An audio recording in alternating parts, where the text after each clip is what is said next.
사랑하는 주님, 2022년 둘째 계시록 경륜 시간을 맞이했습니다. 지난주에 이어 오늘 또 개요 부분을 할 터인데 왜 계시록 경륜을 시작하게 한 동기를 같이 나누고자 합니다. 기적신학교에서 이 강의를 하게 된 이유가 근본적으로 이제 등과 기름을 준비한 다처녀처럼 예수님은 재림하시는 그 길을 예비하고 완전히 그 공중 호린잔치에 함께 조인하는 게 목적이죠. 그러려면 등과 기름을 준비한 다처녀는 중간에 포기한 적도 없고 또 쓰러진 적도 없고 낭망한 적도 거기에 기록되어 있지 않습니다. 그러니 그 지혜로운 다처녀처럼 그런 삶을 살려면 신학 측면에서 어떻게 영원전부터 요한계시록까지의 하나님의 그 뜻을 제대로 정립하느냐가 중요하다고 했습니다. 그래서 오늘 두 번째 시간 말씀드리겠습니다. 기존에 구속신학은 하나님이 큰일 하셨죠. 그건 부인할 자가 없습니다. 비록 칼빈과 알미니스의 두 진영이 나뉘어 서로 싸우기도 하고 논쟁을 벌이기도 하고 자기 주장을 펼치기도 했지만 그러나 인간을 구원하여 하나님 나라를 확장시키는 데는 분명히 방법은 좀 달라도 그거는 아주 하나님의 효과적으로 일을 행하셨습니다. 그걸 보면 뭐냐? 하나님이 인간들이 정립해 놓은 그 신학 체계가 비록 부족하다 할지라도 하나님은 그 신학에 머물러 있는 자를 쓰는 것이 아니고 그와 상관하지 아니하고 하나님의 말씀대로 행하는 자를 통해서 그 일을 행한 것입니다. 할렐루야. 그래서 우리는 그 신학은 중요하지만 신학에 매달린 자들이 아니고 신학에 또 신여 역할을 한 자들도 아니고 결국은 신학이 성경에서 나왔기 때문에 하나님의 말씀을 제대로 잘 풀려나가고 제대로 이제 그 뜻이 펼쳐지고 계시되면 인간이 세운 하나님의 학문은 자동적으로 그 지경을 넓혀지고 하나님이 원하시는 방향으로 갈 수밖에 없는 겁니다. 그래서 인간은 그 신학을 통해서 또 하나님을 알아가기 때문에 필요하지만 신앙이 성경 위에 올라간다는 이러한 어리석은 일은 해서는 안 되는 것입니다. 그래서 오늘 두 번째 시간에 제가 미리 좀 적어놨는데요. 하나님에 대한 작정과 예정 부분은 하나님의 주권과 깊은 관련이 있기 때문에 우리가 하나님을 어떻게 다 알 수 있습니까? 그러나 성경을 통해서 우리를 그것을 알아가는 거죠. 그래서 기존에 이 구속신학 체계에서의 하나님 작정은 앞으로 발생하게 될 일체의 사건들에 대해 미리 정하셨다는 게 그들의 관점입니다. 그들이 성경을 통하여 하나님의 작정을 이해하는 관점이다. 여기서 이제 하나님의 이제 섭리란 단어가 연결되는데 일단 현재 발생하는 모든 일은 이미 정해졌다고 보는 겁니다. 그래 어쩐 면에서 보면 참 편하죠.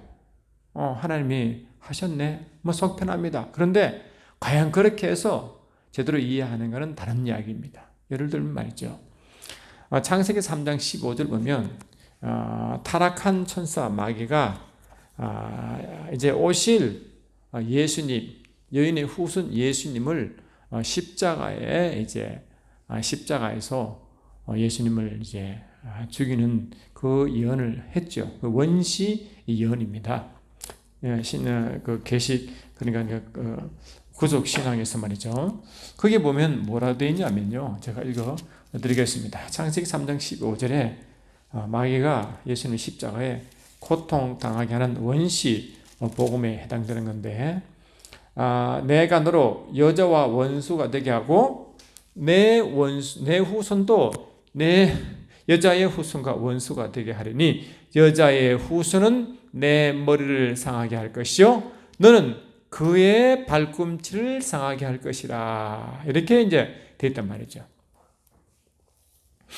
그럼 이 여인의 후손은 곧 예수를 말합니다. 그리고 너의 후손은 바로 이제 사단의 무리죠. 결국 사단인데 사단이 십자가에서 예수님을 십자가형을 당하게 하는 그 주범이죠. 그런데 요한계시록 2장 9절과 3장 9절에서는 자칭 유대인이라 하는 자들에 의해서 예수님은 그 로마법에 의해 이제 처형을 당하시는데 자칭 유대인이라고 하는 대상 장로 서기관들이 결국 뭐라고? 결국 사단의 무리다, 사단의 회다 이렇게 말했잖아요. 그래서 사단은 자칭 유대인이라는 자들을 통하여 그들의 쓰는 율법을 통하여 세상 법인 로마법을 이용해서 예수님 십자가에 처형하는 것이 그 뒤에 누가 있다고요? 그 뒤에 사단의 무리가 있다고 분명히 말했잖아요. 그러면 사단이 예수를 죽이려고 그렇게 하려고 하나님 정하셨나? 왜? 여기 보면 앞으로 발생할 모든 일체의 사건이 하나님 이미 정했으니까 그럼 사단이 예수를 십자가에 죽인 것도 정했습니까? 그건 아니죠. 아멘. 또 하나는 말이죠. 요셉이 이제 그 교회의 일원을 대표하는 이제 인물인데 요셉도 그렇고 다니엘도 그런 인물이죠. 우리 각 교회 한 멤버들을 이제 대표합니다. 아브라함의 하나님, 이삭의 하나님, 야곱의 하나님, 그 산자의 하나님 나오잖아요. 그래서 야곱의 하나님은 이스라엘 12지파를 의미하는 것이고 이삭의 하나님은 예수 그리스도의 재림을 예표하는 것이고 아브라함의 하나님은 하나님의 그 자신을 말하는 겁니다. 그러니까 요셉은 야곱의 12제자, 12지파의 11번째이기 때문에 그 12지파가 교회의 한 전체의 공동체를 형성한다고 보면 11번째는 교회의 한 일원이죠. 그래서 요셉은 각 교회 일원 한 명 한 명을 이제 지정해도 한다고 보면 큰 무리가 없어요. 그래서 요셉은 뭡니까? 처음부터 뭐라고? 11번째로 태어나서 자기 동생이 태어날 때 어머니가 난산으로 말미암아 돌아가시고 근데 이제 운명이 계속 그렇게 이제 얄궂게 흘러가잖아요. 아버지 신부름 갈 때부터 이제 이상의 운명이 흘러가죠.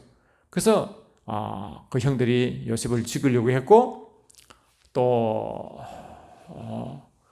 그렇지 못하니까 이제 애굽의 장사처들에 의해서 이제 노예로 팔려가고 말이죠. 그리고 또 보디발 장군의 집에 들어가게 되었고 거기에서 이제 보디발 장군 아내의 미혹을 받아 버리치다가 억울하게 감옥까지 가고 말이죠.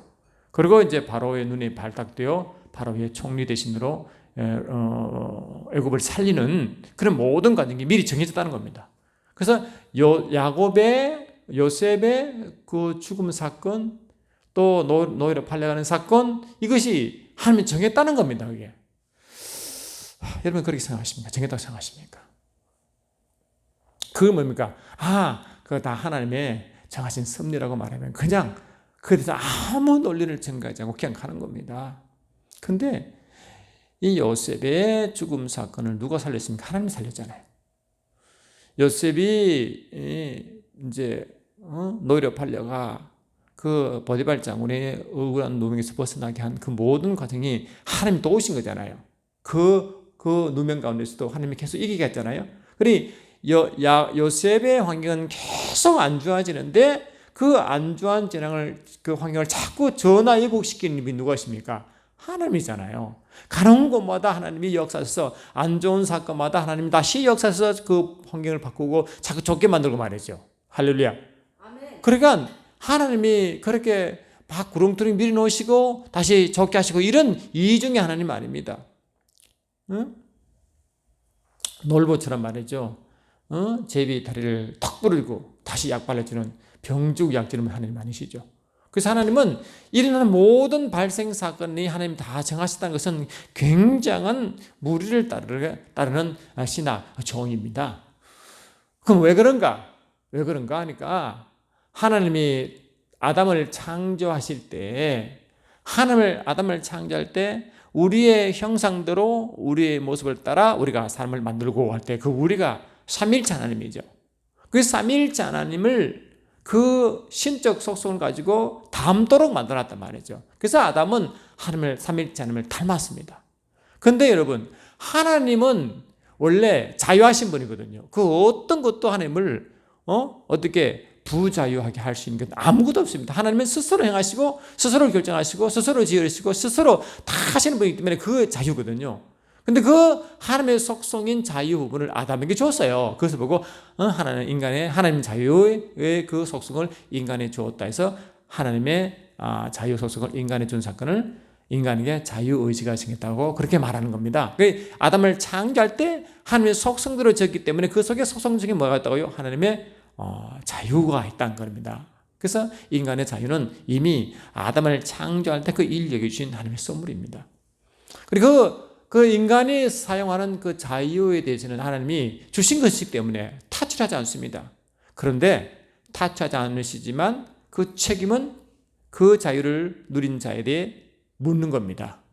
그러니 분명히 이 자유에 대한 책임이 반드시 있습니다. 그것이 로마서 1장 보니까 하나님이 그 인류가 얼마나 타락합니까? 그런데 내버려 두사, 그죠? 계속 내버려 둔 이유가 뭐냐? 하나님의 속성으로 말하면 하나님이 이걸 작정이고 하나님의 섭리로 말해보면 그거는 심각한 문제를 발생시키는 겁니다. 오늘 화가 나가지고 말이야. 지킬 던져버렸어. 이것도 하나님이 정한 겁니까? 오늘 예배 드리려고 했는데 기분이 나빴어. 예배 안 들었어. 이것도 하나님 정한 겁니까? 이거는요 심각한 문제를 발생시키는 겁니다.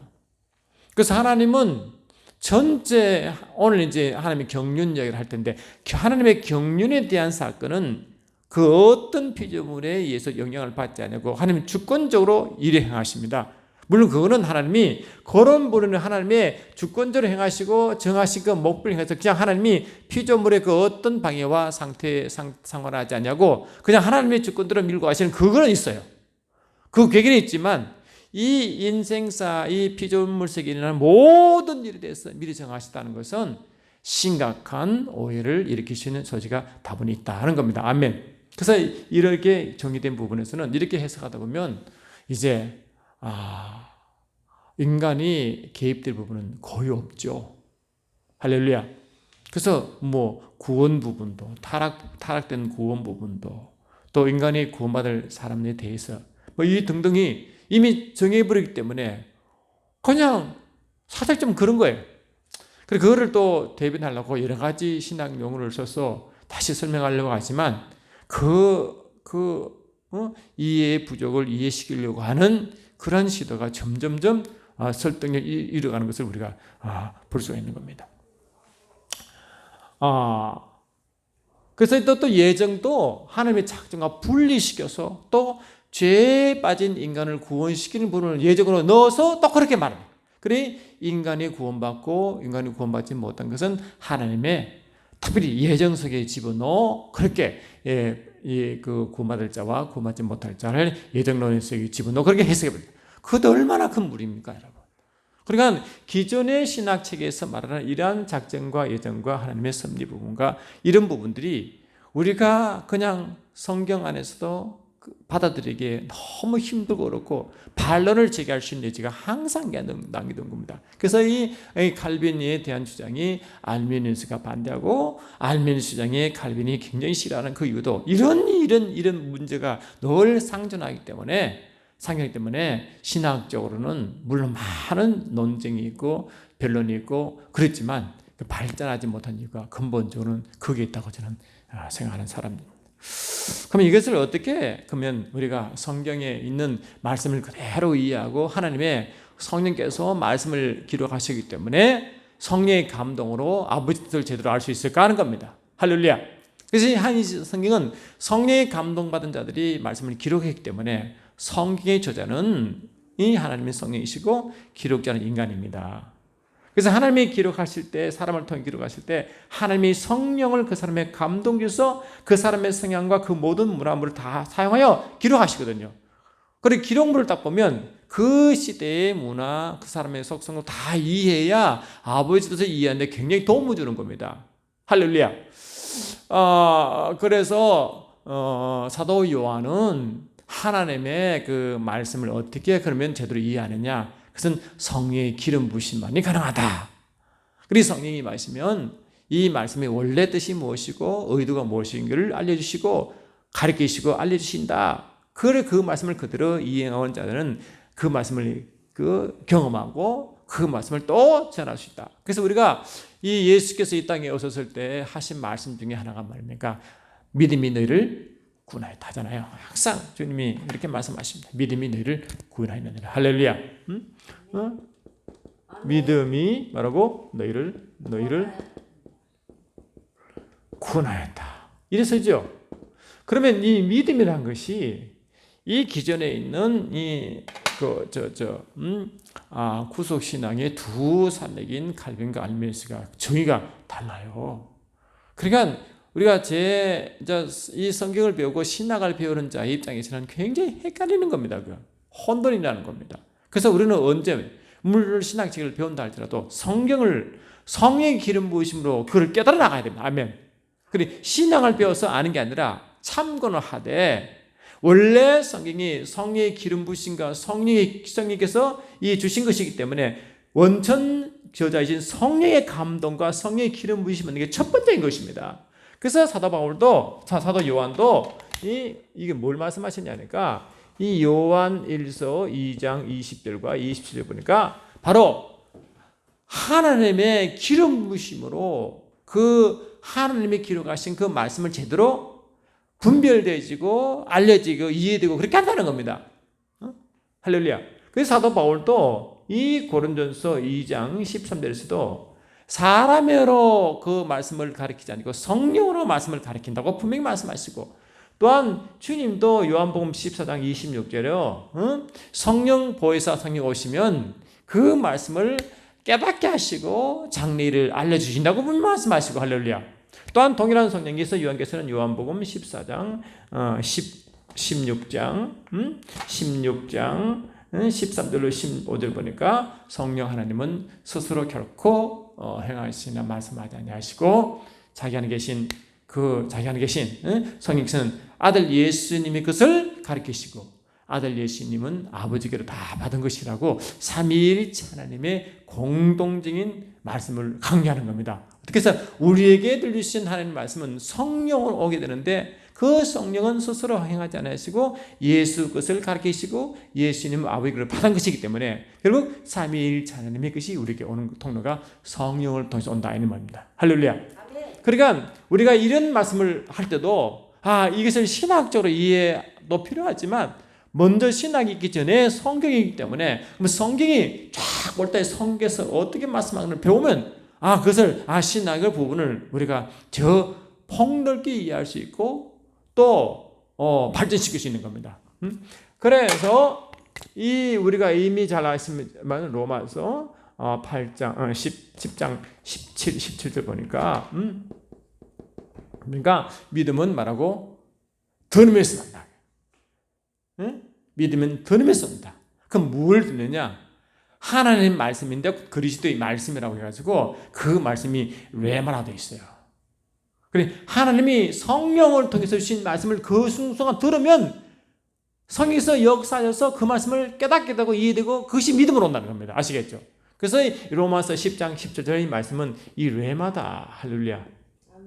레마라고 되어 있어가지고 성령을 통해서 깨닫게 하시고 이해시키시고 알게 하시는 그 말씀을 두면 믿음이 생긴다는 겁니다. 그러니까 그렇게 온 믿음이 뭐라고? 역사 나타나는 겁니다. 그러니까 이 구원은 결국 뭐라고? 결국 성령과 함께한 말씀으로부터 모두 이루어지는 거죠. 아멘. 그리고 말씀과 성령을 떠나서는 아무것도 할 수 없다. 그래서 이 말씀과 성령, 할렐루야. 아멘. 말씀과 이 성령 하나님은 이 마태복음 25장에는 등과 할렐루야, 등과 기름을 준비한 재련 다처천이라고 비유하는 점 있습니다. 아멘. 그래서 예수님도 예수님도 이 마태복음 17장이 변화산이죠. 그 마태복음 변화산. 변화산 사건 알죠? 산화산. 볼 때 이 주님이 이렇게 계시고 말이죠. 이 좌우에 어린 그 우우 좌우 아셨지만 모세와 할렐루야. 모세와 뭐라고? 엘리야가 나타나죠. 아멘. 그때 이 베드로, 야고보, 요한이 그 변화산에 실은 헬몬산인데 가시라 빌립보 동네 그 중간에 있는 그 높은 백두산보다 약 70m 높은 그 아주 아름다운 하나님의 성산으로 유명한 그런 변화산입니다. 그래서 예수님이 완전한 빛으로 하나님 있음을 증거하는 빛으로 변할 때의 사건을 이렇게 말하죠. 그래서 베드로 자기가 서신서에서 그를 기억하여 적습니다. 여튼 간에 그때 예수님이 나타나셨는데 그 좌우에 모세와 엘리야가 나타났단 말이죠. 할렐루야. 근데 그 영광의 빛이 막 임하여 그 영광의 구름이 그들 덮으니까 이 베드로가 막 그냥 손막을 짓지 어쩌고 말하잖아요. 그때 예수께서 말씀하시기를 너희는 저의 말을 들어라 하나님께서 말해요. 저의 말이 뭐냐? 예수의 말이란 말이죠. 아멘 합시다. 그 예수 말인데 예수님은 오실 때까지 구약을 통해서 구약의 예언을 통해서 온 거 아닙니까? 그래서 예수님은 어떻게 이 구약을 통해서 예언이 예수님 구약을 통해서 오셨느냐 하니까 바로 이 모세의 그림자부터 완성. 할렐루야. 엘리자의 그림자의 완성을 오신 분이 있습니다. 모세는 뭡니까? 율법 받은 자 아닙니까? 다시 말하면 하나님의 말씀의 완성자고 아멘 합시다. 그 능력의 완성자인 줄 믿습니다. 아멘 합시다. 그래 이 말씀과 능력이 항상 예수께서 와서 이 구체화되고 확정되어 나타나는 겁니다. 이게. 아멘. 이렇게 나타나잖아요. 이렇게.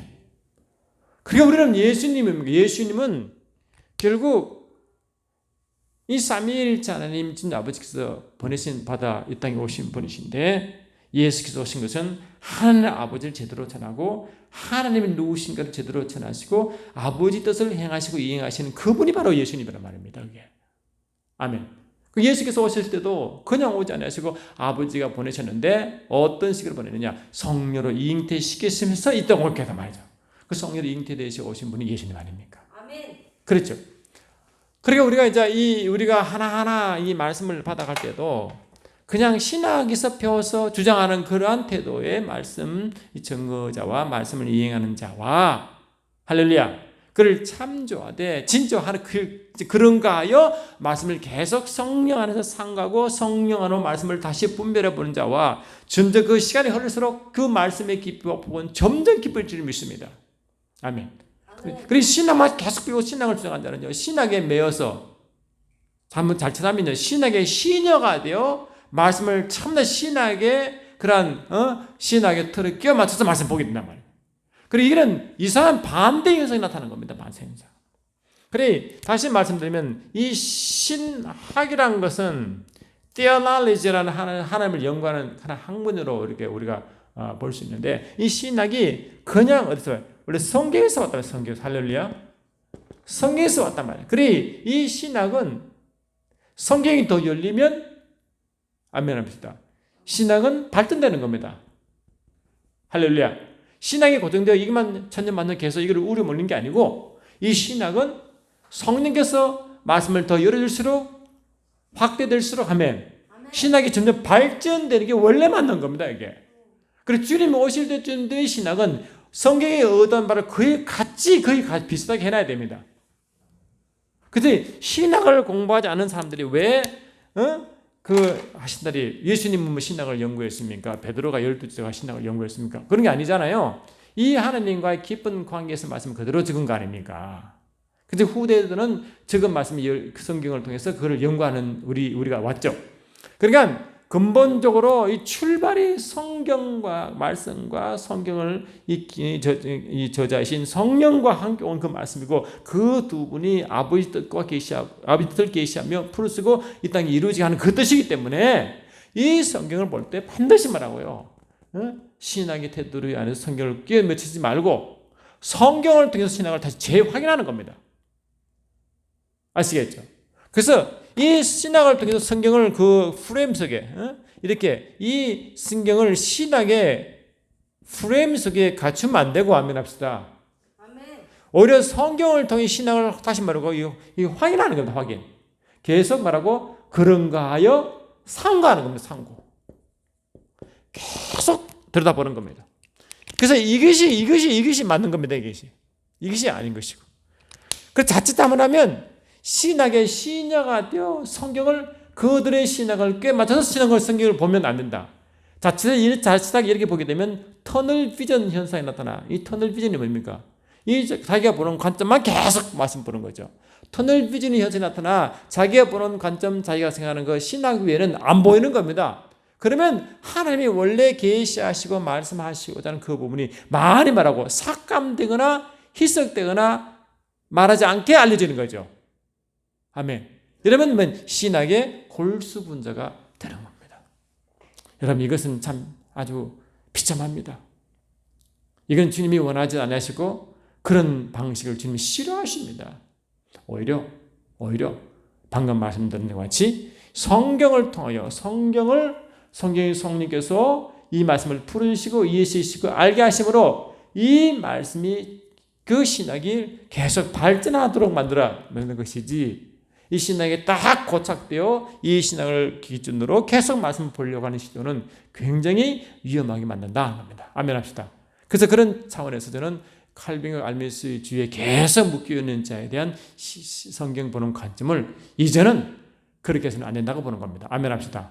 그렇게 해도 가끔은 필요할지 모르지만 그렇게 해버리면 이런 현상이 나타나기 때문에 우리는 그런 식으로 보지 않냐고 원래대로 성경이 저자이신 성령께서 그 말씀을 기록한 말씀대로 보는 겁니다. 그래서 이 성경이 우리가 알다시피 이 그 당시의 언어로 말이야 히브리어 할렐루야, 히브리어, 헬라어라고 주로 이제 기록되어 있지만 물론 라틴어도 있지만 두로 이렇게 기록되면 이 헬라어나 히브리어는 언어를 가지고 기록한 거 아닙니까? 할렐루야. 그래서 헬라어를 연구하고 히브리어 연구하는 것은 좋은 일이지만 그 헬라어 히브리어의 단어를 선택하신 하나님의 성령의 의도를 아는 게 더 중요한 겁니다. 아멘. 그래서 그 의도는 뭡니까? 성령의 기름 부으심은 말씀과 말씀에서 연결되어 그 뜻을 알게 하시는 게 성령이십니다. 그래서 이 성경 원어를 이용하는 그 연구해야 되고 또 분석해야 되지만 그냥 학문적으로 하지 마시고 왜 그러한 것을 넣은지 성령의 기름 부으심 안에 깨달아야 그 헬라 히브리어 단어에 도입되고 활용된 이유를 그때 안다는 겁니다. 아시겠죠? 그것은 그런 관점 아니면 오히려 이런 헬라 히브리어가 신학을 더 공고히 만들고 더 힘들게 만들 수 있다는 것을 항상 우리가 기억해야 된다는 겁니다. 아멘. 그래서 이 계시적 신학교에서 가르치는 하나님의 이 계시 신학은 계시적 경륜 신학은 기존에 있는 신학을 막 깔아뭉개고 막 무시하는 게 아니라 그것을 하나님의 보는 관점에서 다시 확인해보고 그 지경을 더 넓혀서 아멘합시다. 더 확장시켜 하나님이 오시는 주님이 오시는 그 말씀이 이 성경에 가깝도록 말씀을 알게 되고 경험되어지고 전파되어 하나님을 온전히 이 세상에 삼위일체 하나님을 계시하고 나타내고 증거하는 그 사명을 제대로 감당하는 게 목적이라는 겁니다. 할렐루야. 아멘. 그래서 그 단어 중에 그러한 시도 중에 하나의 단어가 등장하는데 그것이 바로 경륜이라는 단어가 나옵니다. 할렐루야. 경륜이다. 이제 이렇게 나오고 계시면 경륜이라는 단어가 이제 들어갑니다. 그래서 이 경륜이라는 단어는 여러분 우리가 이미 알고 있는 그 교회론에 대한 특히 교회론에 대한 이론이 어디에 집중적으로 나타나냐니까 에베소서와 골로새서입니다. 에베소서, 골로새서. 그 에베소서와 골로새서를 보면 이 교회론의 많은 깊은 말씀을 거기에 포함하고 있는 겁니다. 그래서 교회론, 할렐루야, 교회론. 그러니까 이 교회론을 자꾸 이 기존의 이 구속 신학에서만 자꾸 교회론을 보는 거하고 오늘 제가 이제 우리가 앞으로 계속 말씀을 이제 같이 나누게 될 계시적 경륜 신학 측면에서 이 교회를 보는 거와의 차이가 아마 여러분 스스로가 그 차이점을 느끼고 더 풍성함과 더 깊고 넓은 세계의 말씀과 연결되어 삼위일체 하나님을 통한 성령의 강한 기름 부으심과 임재 안에 그 깊은 영성을 함께 간다는 것을 느낄 것입니다. 그래서 하나님이 원하시는 그 교회는 예수님이 말씀과 성령의 그 완성인 것처럼 교회도 예수와 하나이기 때문에 깊은 말씀과 깊은 영성이 가도록 그렇게 되어 있습니다. 아멘. 그렇게 되어 있습니다. 그래서 히브리서 12장 2절에서도 이 믿음이라는 세계를 말하면서도 그 믿음과 누구를 연결시키냐? 바로 예수를 연결시킨다. 할렐루야. 예수를 연결시킨다. 히브리서 12장 2절 제가 여기 읽어 드리겠습니다. 이게 사실 사절지니까 다 등을 잘 보게 되는데 히브리서 12장 2절 보니까 이렇게 되어 있죠. 12장 2절 보니까 믿음의 주요 또 온전하게 하시는 인 예수를 바라보자. 이 성경을 킹 제임스는 이렇게 번역합니다. 믿음을 시작하시는 이, 믿음을 완성하신 이. 다시 말해 믿음을 창조하시니, 창시하시니, 믿음을 완성자이신 예수. 이렇게 예수를 믿음을 시작하셨고 그 믿음을 완성하신 그것을 예수로 본다. 그래서 이 갈라디아서에서 바울은 그러한 믿음이 계시되기 전까지라고 자꾸 말하는 그 믿음이 계시되기 전까지. 계시되기 전까지. 그래서 이 갈라디아 3장 23, 24 보면 믿음이 오기 전에 우리는 율법 아래 매인바 되고 계시될 믿음 내 때까지 갇혔느니라. 그 믿음이 이 참 믿음이 완성된 믿음이 올 때까지 율법에 갇혀 있다. 갇혀 있다. 이와 같이 율법이 우리를 그리스도께로 인도하는 초등교사가 되어 우리로 하여금 믿음으로 말미암아 얻게 하려 하심이라므로 믿음이 예수께 연결되어 있다. 그래서 믿음이 온 이유는 더 이상 초등학문인 율법 아래 있지 않다고 바울은 계속 말한단 말이죠. 할렐루야. 아멘. 그래서 바로 이 믿음이 구약의 믿음이 하는 게 아니라 아멘. 바로 예수님과 예수님이 오셔서 이루신 그 모든 말씀 완성과 성경의 그 능력의 완성자신 그분 믿음이 아멘. 우리 모든 믿음을 구원을 가능하게 하신다. 그래서 신약에서는요. 무슨 일을 하든지 무슨 말 하든지 주 예수 그리스도 이름으로 하라. 이 골로새 3장 17절 말씀 아니에요? 왜 그런가? 다 이렇게 연결되어 있는 겁니다. 그게. 아멘. 그래서 이 믿음은 히브리서 11장의 믿음은 구약에서 완성된 믿음이고 왜? 히브리서 12장 2절이 믿음이 시작과 믿음이 완성이 예수인 것은 그 믿음이 어디부터 시작하느냐? 히브리서 11장부터 시작하거든요. 그 히브리서 11장은 뭐냐? 구약의 믿음입니다. 그 믿음을 쫙 하는데 근데 그 구약의 믿음이 완성이 예수를 본다는 겁니다. 할렐루야. 그래서 우리가 이제 말씀을 좀 볼 때는 이제 그런 측면이 있다는 겁니다. 그래서 이 교회론인 골로새서와 에베소서를 보시면 그게 우리가 다른 성경에서 잘 나타나지 않은 참 그 단어가 나타나는데 그것이 그 단어가 뭐냐? 경륜이라는 단어다. 이 경륜이라는 단어가 교회를 말하는 그 말씀에 집중적으로 나타난다. 경륜. 할렐루야. 경륜. 아멘. 그래서 이 경륜이 왜 이 교회론에 말하는 에베소서와 골로새서 주로 나타나느냐? 다시 말하면 이 경륜은 교회와 굉장히 관련이 있다. 관련이 깊다는 겁니다. 할렐루야. 굉장히 관련이 깊다. 그래서 이 경륜을 오이코노미아라 했다.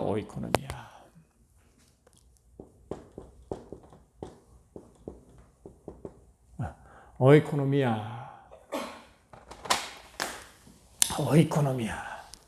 이렇게 이제 오이코노미아라고 이제 하죠. 오이코노미아.